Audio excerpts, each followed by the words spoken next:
பிரதமர் மோடி சிறுபான்மையினர் சமுதாயத்திற்கு எப்போதும் உறுதுணையாக இருப்பதாக முன்னாள் ஆளுநர் தமிழிசை சவுந்தரராஜன் தெரிவித்துள்ளார்.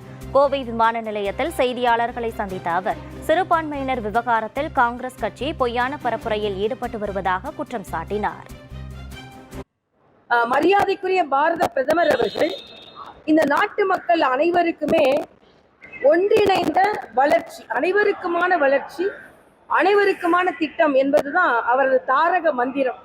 அதனால் அவர் என்றுமே சிறுபான்மை மக்களை வேறுமைப்படுத்தி பார்த்ததே கிடையாது. இன்னும் சொல்ல போனால் 10 கோடி இலவச கேஸ் இணைப்புகள் வழங்கியதில் குறிப்பிட்ட சதவீதம் இஸ்லாமிய சகோதர சகோதரிகளுக்கும் அது கிடைத்திருக்கிறது.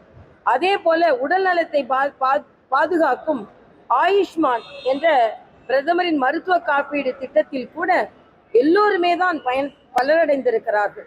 இதில் இந்த மதத்தை சார்ந்தவர்கள் இந்த மதத்தை சார்ந்தவர்கள் என்று எந்த வேறுபாடும் கிடையாது. அதனால்தான் சப்கா சாத் சப்கா விகாஸ் என்று அனைவருக்குமான ஒருங்கிணைந்த வளர்ச்சி என்ற ஒரு தாரக மந்திரத்தை 10 ஆண்டு காலமாக சொல்லி வருகிறார்.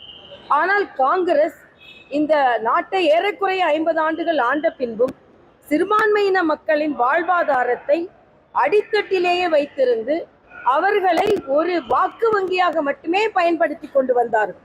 2006 பேசிய மன்மோகன் சிங் இந்த நாட்டின் சொத்தில் சிறுபான்மையினருக்கு முதல் உரிமை இருக்கிறது என்று பேச்சளவில் சொல்லிவிட்டு எந்த விதத்திலும் இப்படிப்பட்ட வேற்றுமையை அவர்கள் விதைத்துவிட்டு எந்த விதத்திலும் அவர்கள் முன்னேற்ற வேண்டும் என்று நினைக்கவே இல்லை.